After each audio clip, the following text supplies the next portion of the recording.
Hi, Shelby. Hi, Steve. How's it going? Fine, thank you. And how about you? Doing great. All right. So, we are going to do a series of videos about French and learning French on Link, which I think will be useful for people who are learning French and, in particular, for people who are using Link, and especially if they're using Link to learn French. So, now, just to get some background, you speak which languages? English and Spanish. Okay. And you, in fact, lived in a Spanish speaking country for a while, right? Yes, I lived in Ecuador and then Chile for a total of about a year and a half. Oh, okay. So you would say that your Spanish is very fluent, Yeah, advanced. advanced. So that means that you have some advantages in learning French. Sure. I think even English speakers have an advantage learning French. When I think of myself learning Arabic or Persian, there was no common vocabulary. Someone who speaks English has already got half the words in French, just that they're pronounced somewhat differently and they might have slightly different meaning, but a lot of the words are recognizable. And of course, with your Spanish, that's even more the case, right? Yes, I Correct. mean it is. Yeah. Okay, so you've got an advantage. So you're gonna, I suspect you can, in 3 months, you can become quite good at French. And so we're gonna see if that is in fact the case. Now, as I always say, in language learning, there are three key ingredients. First of all, the attitude of the learner. Second of all, the amount of time the learner is willing to spend with the language. And the third thing is this more nebulous idea of this ability to notice. To some extent, we notice subconsciously as we, spend more time with the language. And if we're keen, we notice more. But there's always things that we don't notice. And in this series, we're going to go over some things that I'm going to point out to you that maybe you noticed, maybe you didn't notice. And my hope is that it'll help you notice many, many more things. Because ultimately, we have to notice what's happening in the language so that we can gradually develop new language habits. So, first question is, what is your motivation to learn French? Well, I kind of learned Spanish on accident because I had to in high school, and I fell in love with the process, and I loved that learning Spanish opened up all of these doors and windows of opportunity that I never could have imagined. But it also really broadened my perspective and helped me see the world through other people's lenses. So once I started learning Spanish, I realized that I would want to acquire more languages to be able to continue to grow that broader perspective. Okay, so it's kind of a general interest in learning languages. You've chosen French. Yes. There is an expression in French, which I'm sure you'll understand. L'appétit vient en mangeant. So the appetite comes with the eating. So I have often had the experience that as I start into a language, the more I get into it, the keener I become.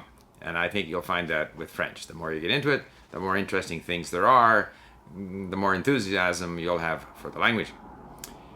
Then the second question is time. Now, my language learning day consists of about 45 minutes to an hour of listening, which is listening while making breakfast, listening while cleaning up, listening while working out, listening while in the car. And all of that adds up to 45 minutes or an hour. And then I'll put in another half hour of deliberate learning on my iPad, typically using Link. How much time do you think you have available daily to spend with your French learning? Yeah, I have the same common excuse that everyone has, which is I don't have enough time. But I Right. decided a couple years ago I need to not have the time and just make the time. So I would like to be able to commit, actually, what you said, 45 minutes to an hour, maybe some days an hour and a half, depending on what I have going on. Right. Because I know that I've been watching your videos, so I know that Right. consistency is key. Right. Are you, like me, able to listen to languages while doing other things? Yes. Okay. Some people say they can't do that. Yeah, And I'm I like think, you too. I can't sit down and focus on just listening. I can sit down no, and read and listen, but I can't right. just listen because my mind will go to other things. That's very interesting. That's the paradox. It's almost Yeah. as if there's other things around you that for example, if I'm sitting on a plane, that's tremendous study time because I'm stuck there. I have to do it. Whereas if I am sitting at home, there's always the temptation to go and do something else. Yeah. If I'm already doing something else, like making, cleaning up or whatever, cleaning the garage. So then I'm doing something else, so then I can listen. But to just sit down and listen, I get, ants in my pants. After 5 minutes, I got to get up and do something else. So not everyone finds this, but some people, give it a chance. Try to develop the ability to listen, even if you're not focused all the time. Maybe you're focused for 60% of the time, but all the time that you are focused in on the language while doing other simple tasks, that's all very good exposure. And in a way, it's free time. It's dead time that otherwise you wouldn't be studying. So I think this ability to listen while doing other tasks, using the convenience of MP3 technology of our iPhones or our smartphones or MP3 players, it's a tremendous tool. People should try to develop the ability to do that. Absolutely. Okay, now the sort of dedicated learning time for me is on Link. And so let's perhaps share your screen. Okay. And see what that might mean. And I'm going to try in each one of these lessons, like today I want to focus on some general ideas about pronunciation and just leave it at that. You're still going to have to get used to the pronunciation yourself, but I'm going to try to do some things that might help you notice. Maybe in a next video we'll look at some other issue. It might be word order or tenses or something. So every one of these we're going to focus in on a specific aspect of French, where I'm going to point out a few things, but I can't point out everything, because most of these things you're going to discover yourself. Okay. Okay, sounds great. We're in the library, and so you see what other people have been studying. And just to point out a few things that might be helpful for people who aren't familiar with Link, in number 15 of the mini stories, there's only 27% unknown words. So what that tells me right away is that you have been into the first 4, I think, mini stories on your own. And I like learners who don't wait for the teacher. Like there are some language teachers or teachers of anything tell the class, you mustn't get ahead of, where the class is, that the teacher controls what you're going to learn. And the good learners, in fact, they just go ahead because they're curious. So you have done the first 4 mini stories. As a result, a lot of the vocabulary that shows up in the 15th mini story, you already know. So there's only 27% new words here. On the other hand, the one below that, being studied by someone else, has like 45% new words. So, you're going to find like a sweet spot where you want, just so many new words. But let's go to, can we go to My Lessons, your My Lessons area? So, and I see you have, again, that's very good. You have gone ahead, you've opened up some lessons. We see that Le Chat Noir, you have like 2% new words, so I guess you've done that. Whereas the Beginner 2 one has 59% new words, so that's kind of a little tougher. But let's go into the mini stories, because I'm a great believer in the mini stories. I think they're a great place to get started. Not the only place to be. Not the only place to be, because you want to be alternating. I think it's very important always to have some basic stuff with lots of repetition, but also to explore. So let's open, since you've done the first 4 on your own, which is good, let's go into lesson number 5. Okay.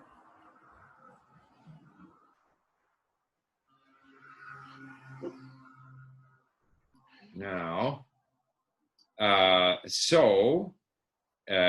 what we can see right away is there are blue words, and there are yellow words, and there are white words. So I'm just going to digress a bit here before we get into French.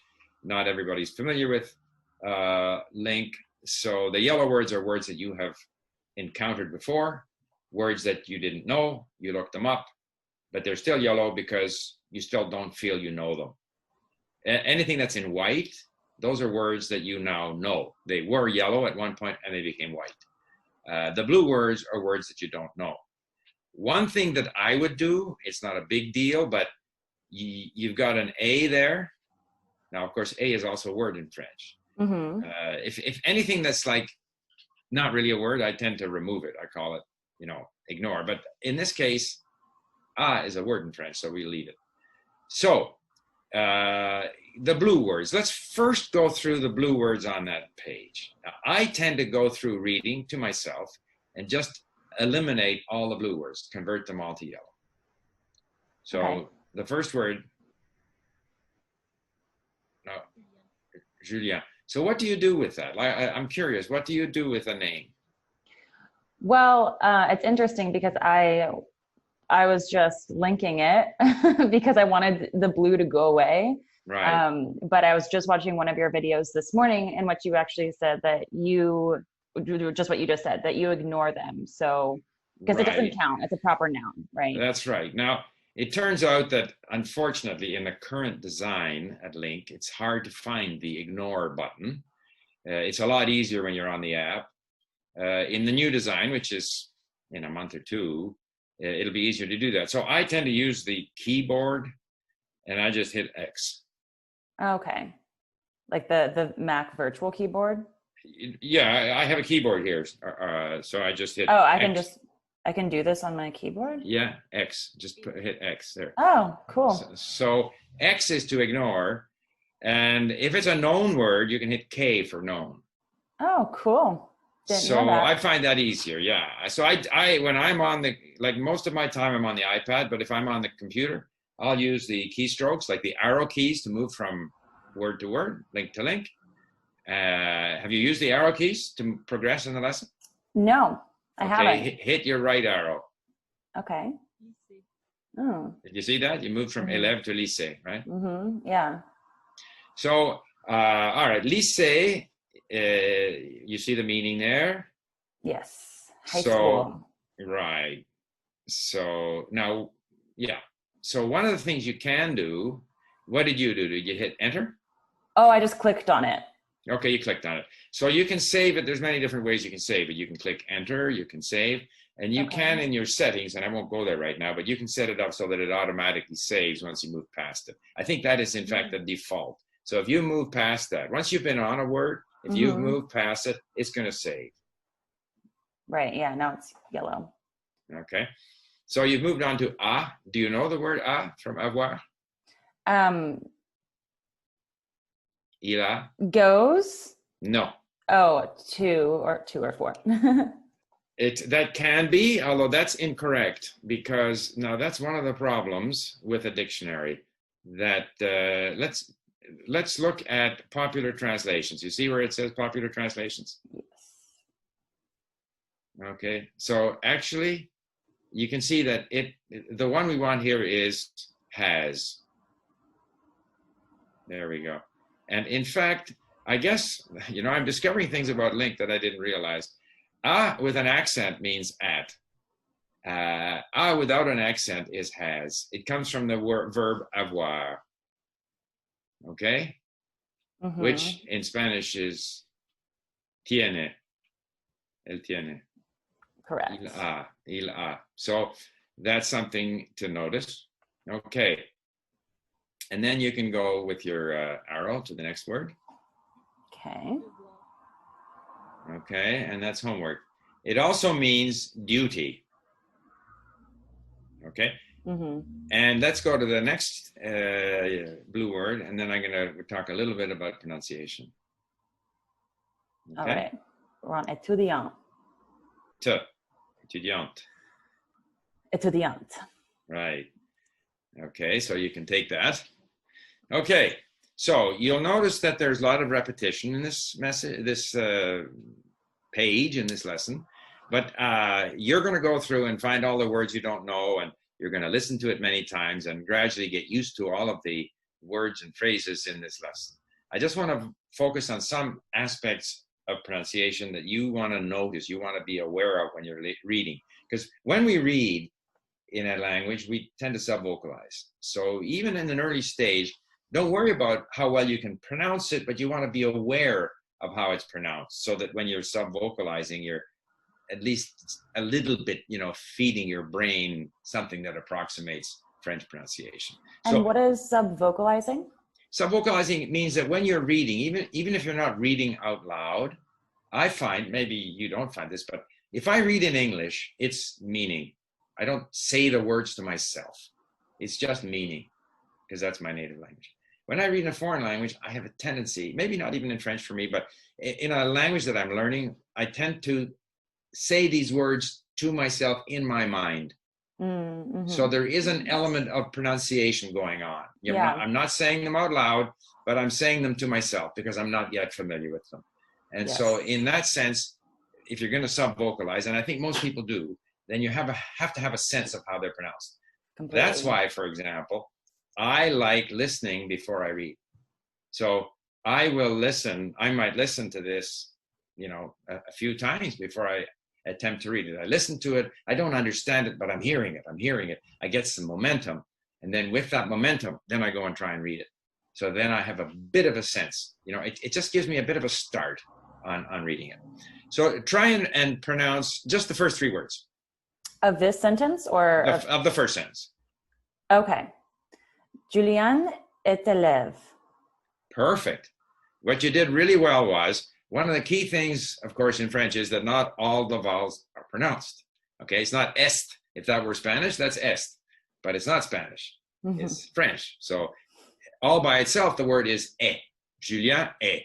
Julien is. But what you caught up on is that when the consonant is followed by a vowel, that consonant all of a sudden comes alive. And it connects to the following consonant. So Julien est élève. The other thing we notice, which is again important in French pronunciation and spelling, élève. Okay, so we got 3 different ways of saying e there. We got a, which where the accent is sloped, call it towards the right. Élève, which is a long e, where it's sloping to the left. And then we got at the end. That's sort of neutral. Élève, élève. And the mostly disappears. Okay, say the next 3 words. Dans un lycée. Dans un lycée. Here again, you've done very well because the dans all by itself is dans with that French nasal sound, but because that consonant is followed by a vowel, the z drags on to the next one. Dans un lycée. Okay, let's take the next sentence. Let's try that whole sentence as one big mouthful. All right. Il a beaucoup de devoirs. Okay. Beaucoup is a very common word. Mucho, okay? Shows up all the time. Never, ever pronounce the P. Okay? So, you just have to get, even if it's followed by a vowel, like it's just always beaucoup. Beaucoup, beaucoup, beaucoup. Beaucoup, many. Beaucoup. Beaucoup. Il a beaucoup de, so say the whole thing again. Il a beaucoup de devoirs. Okay. As a Spanish speaker, you have to correct the fundamental flaw that all Spanish speakers have. It's de. It's not de. It's de. Okay? De. Italian, voila. Italian speakers do the same thing. So say it again, that whole sentence. Il a beaucoup de devoirs. Beaucoup de devoirs. Il a beaucoup de devoirs. Okay. Il a beaucoup de devoirs. Voilà. One thing, again, that I stress with people is when you're listening, notice, again, that in French, it's relatively monotonous. There are singing languages like Swedish and English where we are up and down. The French are not so up and down. They're kind of monotonous. The more you can capture that, the better your pronunciation is going to be. And it doesn't happen overnight. But at least if you notice it while you're listening to the language, you'll notice how it tends to be somewhat more monotonous. And if you can notice it, you have a better chance of developing that habit. Okay, next sentence. Claire est étudiante à l'université.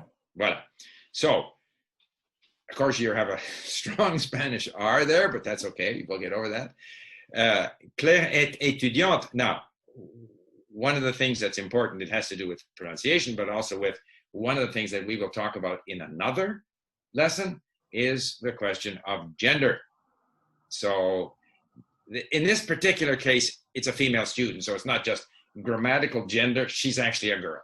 Mm-hmm. But you'll notice that the word étudiant would be a male student, and étudiante, and sometimes you need to emphasize that étudiante.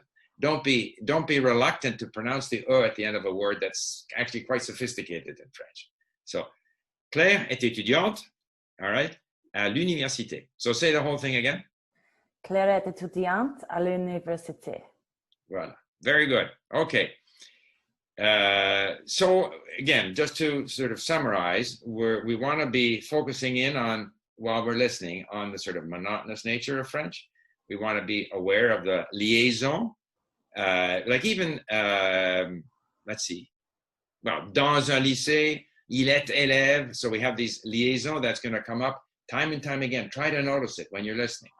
And if you notice it, because a lot of people find French difficult to understand because of liaison. They say, I can't tell where one word ends and the next word begins. Because in fact, the end of one word is dragged into the next word. So you got to start noticing that, and then you'll have a better chance of being able to, identify the words. And the other thing is that the E sound can either be A, or E, right? So again, those are things to notice.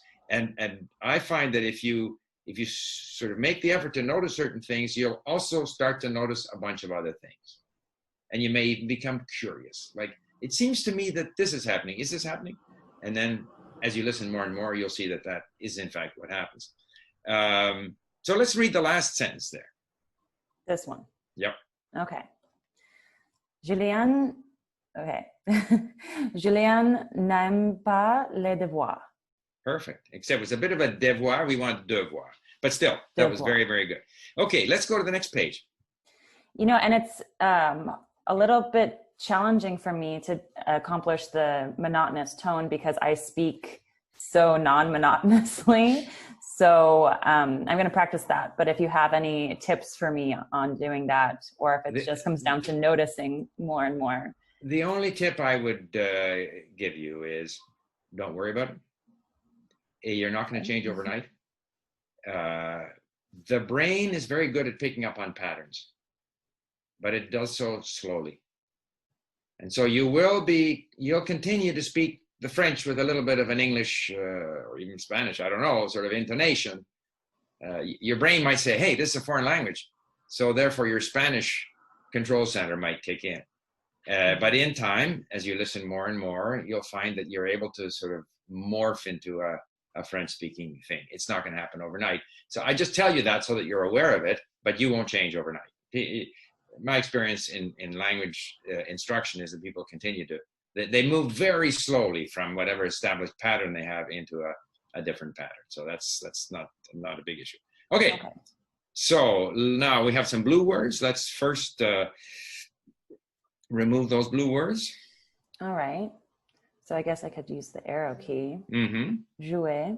Mm-hmm. To play, is that correct? Mm-hmm. Yep. I'll try to do the keys here. Play. Mm-hmm. All right. Next. Ordinateur.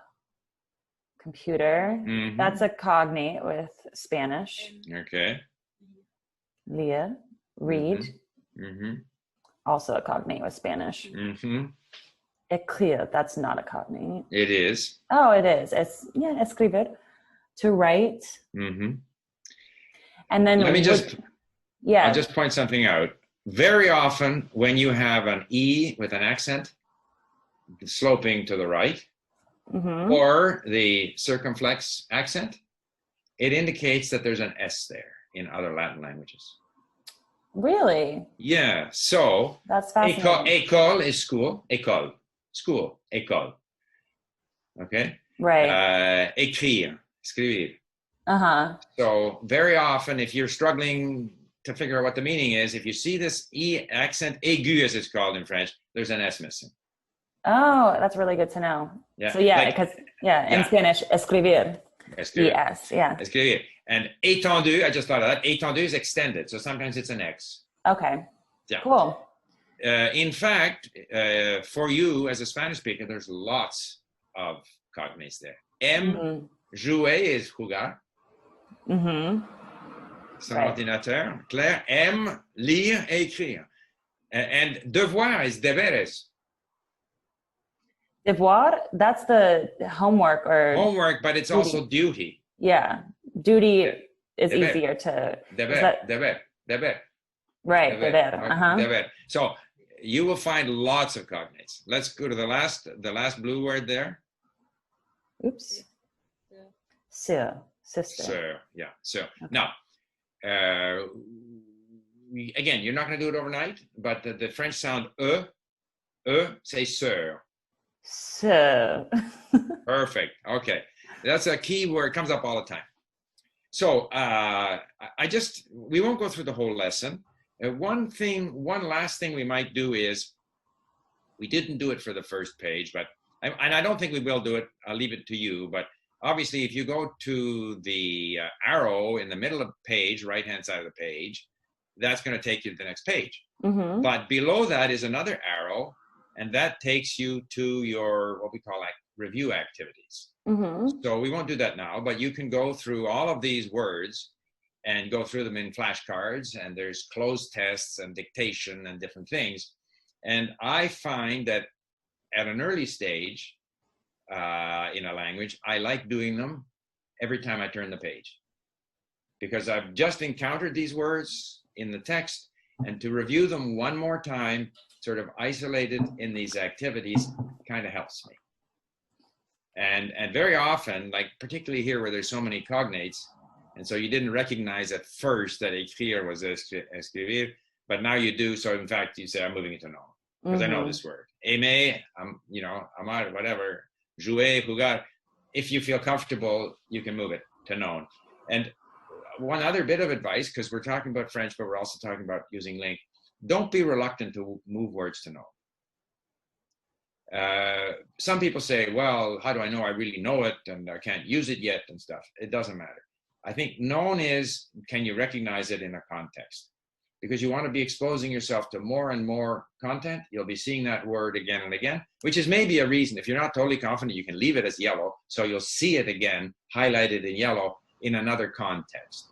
But after a while, if you're comfortable, recognizing the word when you see it, that's good enough.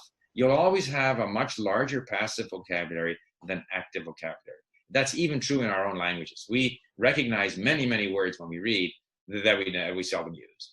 But in particular, in a foreign language, you want to get to consuming more and more content, seeing words in different contexts, because when you speak to someone, typically the native speaker has a much bigger vocabulary than you do. You need to understand what they're saying, so that the passive, the comprehension sort of vocabulary is extremely important, not to be, scoffed at. And if you found that you've now forgotten a word, you can just go back and save it again. I can lower this down to. Right. And I do that all the time. I find myself moving it in. Show us where you did that again. So you can move it. You can say it was over here as a known word, and as you see it, it's not yellow anymore. But then I could move it downward towards a lower ranking, and then it changes back to yellow. I find that, so one of the things that you're doing well, and maybe we're going to end on that note, this is lesson 5. So there's 60 mini stories. The first 20 are all in the present tense. Thereafter, it's a mixture of tenses. And therefore we'll get into these other tenses later on. But I tend to do them in groups of 5. So I don't stay on the first one until I can totally understand it when I listen to it, because that's just not realistic. Your brain needs to get used to the language. So no matter how many times you listen to lesson 1, there's always going to be parts that you don't understand. So you want to move to lesson 2, lesson 3, lesson 4, lesson 5, then go back again to lesson 1. So you treat these 5 lessons as a group and try to listen to them often. And so all of a sudden, il aime jouer, it's not like in Spanish, or maybe in some, il aime à jouer. It's not il aime à jouer, il aime jouer. You got to get used to that.